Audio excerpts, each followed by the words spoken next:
വിശുദ്ധനാമം വാഴ്ത്തപ്പെടുമാറാകട്ടെ. വിശുദ്ധനാമം വാഴ്ത്തപ്പെടുമാറാകട്ടെ. അഭിമന്യ തിരുമേനി, വന്യ റമ്പാശന്മാരെ, ആദരണീയരായ വൈദിക ശ്രേഷ്ഠരെ, കർത്താവിൽ പ്രിയ മാതാപിതാക്കളും സഹോദരങ്ങളുമേ,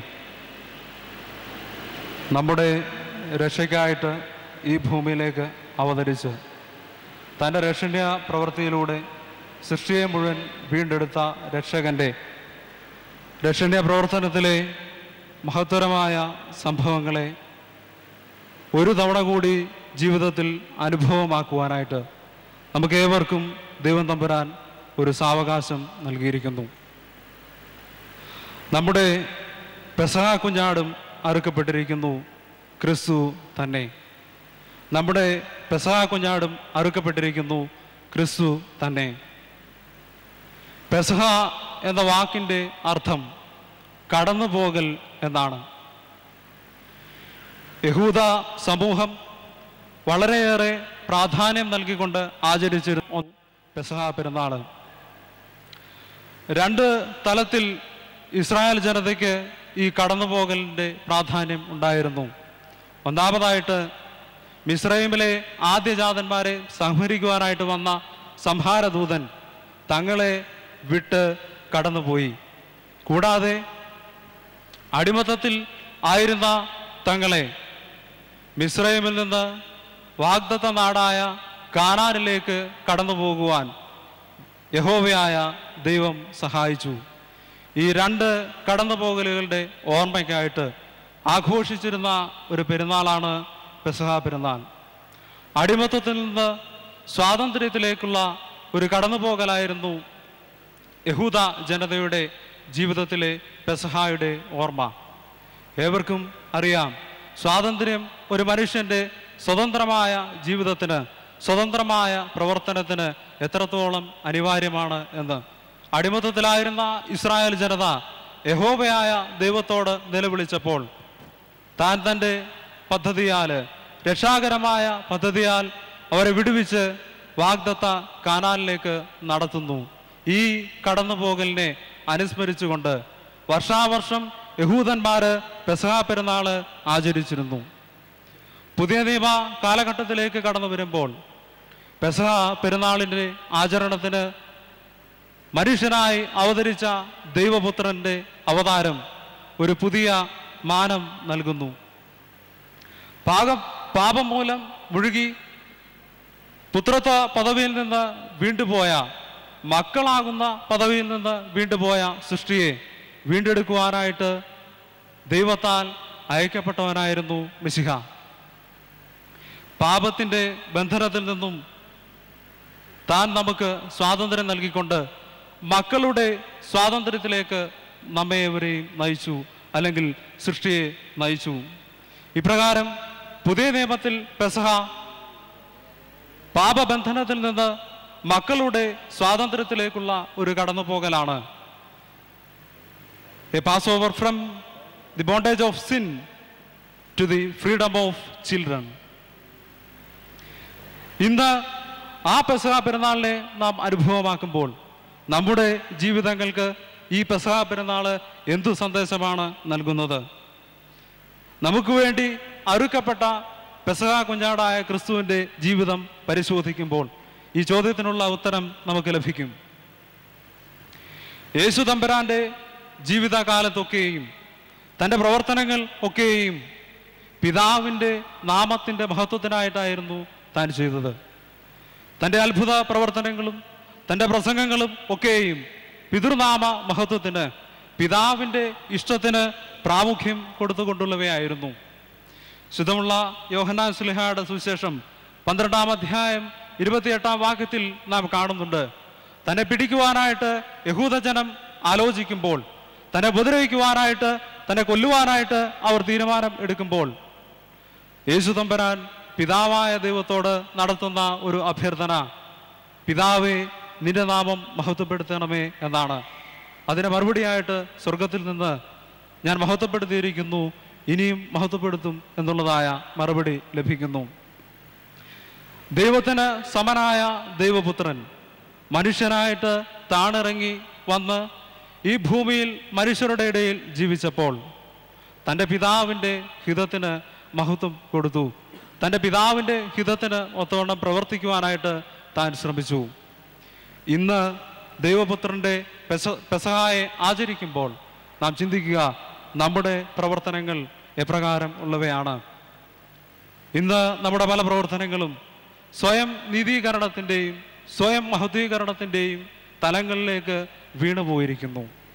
ഇന്ന് ദൈവപുത്രൻ്റെ പെസഹ ഞാനും നിങ്ങളും അനുഭവമാക്കുമ്പോൾ നമ്മുടെ ജീവിതത്തിൽ ഉണ്ടാകേണ്ടത് ക്രിസ്തുവിൽ ഉണ്ടായിരുന്ന ഭാവമാണ്. സൃഷ്ടാവിന് മഹത്വം കൊടുക്കുന്നതായ, സൃഷ്ടാവിന് പ്രാമുഖ്യം കൊടുക്കുന്നതായ ഭാവം എന്നിലും നിങ്ങളിലും ഉണ്ടാവണം. ഇന്ന് നാം അനുഭവിക്കുന്ന ഈ പെസഹ എന്നോടും നിങ്ങളോടും ആഹ്വാനം ചെയ്യുന്നത് വ്യക്തി കേന്ദ്രീകൃതമായ നമ്മുടെ ജീവിതങ്ങളിൽ നിന്ന് സൃഷ്ടാവ് കേന്ദ്രീകൃതമായ ജീവിതങ്ങളിലേക്ക് കടന്നു പോകണം എന്നാണ്. ക്രിസ്തുവിൻ്റെ ജീവിതത്തിലൂടെ താൻ അന്ന് നിലനിന്നിരുന്നതായ സാമൂഹിക സ്ഥിതികളെ മാറ്റിമറിച്ച് രൂപാന്തരപ്പെടുത്തി തൻ്റെ ജീവിതം കൊണ്ട് ഒരു പുതിയ സമൂഹത്തെ സൃഷ്ടിക്കുകയാണ് ക്രിസ്തു ചെയ്തത്. അന്ന് നിലനിന്നിരുന്ന ആളുകൾക്ക് പരിചിതമായിരുന്ന മാതൃകകളിൽ നിന്ന് വിഭിന്നമായിട്ട് ഒരു അനുകരണീയമായ മാതൃകയാണ് ക്രിസ്തു കാണിച്ചു തന്നത്. തൻ്റെ ജീവിതം കൊണ്ട് സമൂഹത്തിൽ മാറ്റങ്ങൾ ഉളവാക്കിക്കൊണ്ട് സമൂഹത്തെ രൂപാന്തരപ്പെടുത്തുന്നു. തൻ്റെ ജീവിതം കൊണ്ട് താൻ സ്നേഹത്തിൻ്റെ കൂദാശ നിർവഹിക്കുകയാണ് ചെയ്തത്. കാൽവരിയിൽ കുരിശിൽ സ്വയം യാഗമായി തീർന്നപ്പോൾ തൻ്റെ ആത്മബലിയാലെ സകല സൃഷ്ടിയെയും തന്നാൽ പിതാവിനോട് നിരപ്പിച്ചുകൊണ്ട് ദൈവത്തിൽ ഒന്നാക്കുന്ന അവസ്ഥ, അതിന് മുന്നോടിയായിട്ട് താൻ വിശുദ്ധ കുർബാനയുടെ സ്ഥാപനവും നിർവഹിച്ചു. അപ്പവീഞ്ഞുങ്ങളെ നുറുക്കി തൻ്റെ ശിഷ്യന്മാർക്ക് നൽകിക്കൊണ്ട് അവരോട് പറഞ്ഞു, ഇത് പാപമോചനത്തിനായിട്ടുള്ള എൻ്റെ തിരുശരീര രക്തങ്ങളാകുന്നു, പുതിയ നിയമത്തിൻ്റെതായ ഉടമ്പടി ആകുന്നു എന്ന്. കൂടാതെ ഒരു കൽപ്പന കൂടി അവർക്ക് കൊടുത്തു, എൻ്റെ ഓർമ്മയ്ക്കായിട്ട് നിങ്ങൾ ഇതിനെ ഞാൻ വരുന്നത് വരെ അനുഷ്ഠിക്കണം എന്ന്.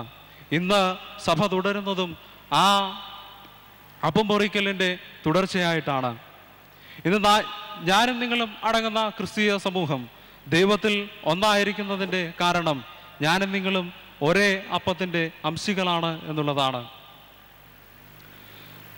സമൂഹത്തിൻ്റെ മുഖമുദ്ര എന്ന് പറയുന്നത് മാറ്റം ആണ്.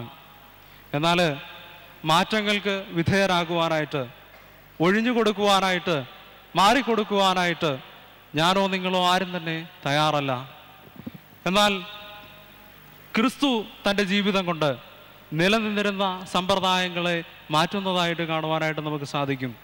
അന്ന് യഹൂദ സമൂഹത്തെ നയിച്ചിരുന്ന പരീശ പ്രമാണിമാരുടെ ഒക്കെയും പൊള്ളയായ ജീവിതങ്ങൾക്ക് ഉപരിയായിട്ട് ആധികാരികമായ ഒരു മാതൃകയെ താൻ ജനത്തിന് കാണിച്ചു കൊടുക്കുന്നു.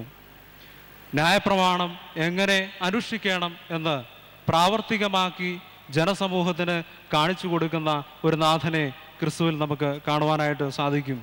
തൻ്റെ ഗിരിപ്രഭാഷണത്തിലൂടെ ന്യായപ്രമാണത്തിൻ്റെ പുതിയ തലത്തിലുള്ള അനുഷ്ഠാനം എപ്രകാരമായിരിക്കണമെന്ന് താൻ പറയുന്നു.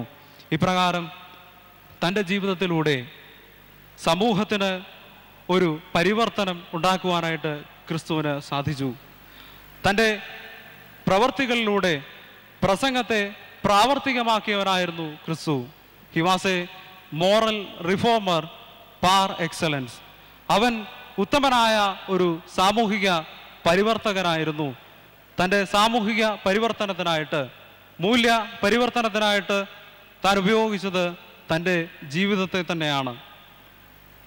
ദൗത്യബോധം തൻ്റെ പിതാവിൻ്റെ ഹിതത്തിനനുസരിച്ച് സമൂഹത്തെ മാറ്റുവാൻ തക്കവണ്ണം ഒരു മാറ്റമായി തീരുവാനായിട്ട് പ്രേരിപ്പിച്ചു. സമൂഹത്തിൻ്റെ നന്മയ്ക്കായിട്ട് പിതൃഹിതമനുസരിച്ച് അവൻ്റെ പ്രവൃത്തികൾ നീങ്ങിയപ്പോൾ അവൻ സ്വയമായിട്ട് ഒരു മാറ്റമായി തീരുകയായിരുന്നു. He became the change in order to change the society.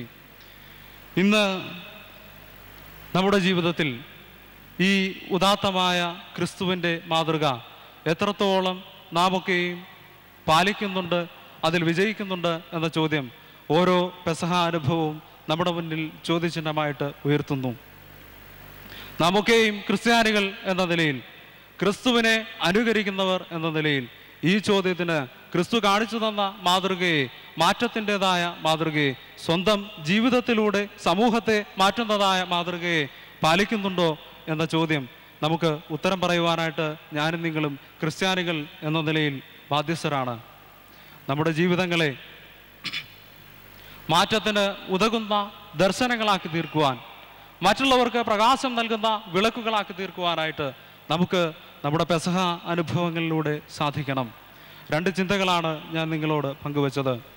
പെസഹ നൽകുന്ന സന്ദേശങ്ങൾ, ഒന്നാമതായിട്ട് വ്യക്തി കേന്ദ്രീകൃതമായ ജീവിതത്തിൽ നിന്നും സൃഷ്ടാവിൽ കേന്ദ്രീകൃതമായ ജീവിതത്തിലേക്ക് ഒരു കടന്നുപോകൽ എനിക്കും നിങ്ങൾക്കും ആവശ്യമാണ്. അതിനായുള്ള ആഹ്വാനമാണ് നാം ഇന്ന് അനുഭവിക്കുന്നതായ പെസഹ.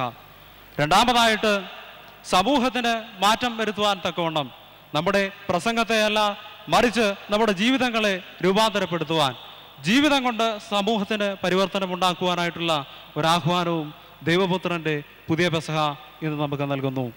ഈ അനുകരണീയ മാതൃകകളെ പാലിക്കുവാനായിട്ട്, മാതൃകകളായി തീർന്നുകൊണ്ട് സമൂഹത്തിന് പരിവർത്തനം വരുത്തുവാനായിട്ട്, സമൂഹത്തിൽ മാറ്റങ്ങൾ ഉളവാക്കുവാനായിട്ട് എൻ്റെയും നിങ്ങളുടെയും ജീവിതങ്ങളെ ദൈവം തമ്പുരാൻ ഒരുക്കട്ടെ, അതിന് ഉതകുന്ന ജീവിതങ്ങളാക്കി തീർക്കട്ടെ എന്ന് പ്രാർത്ഥിക്കുന്നു.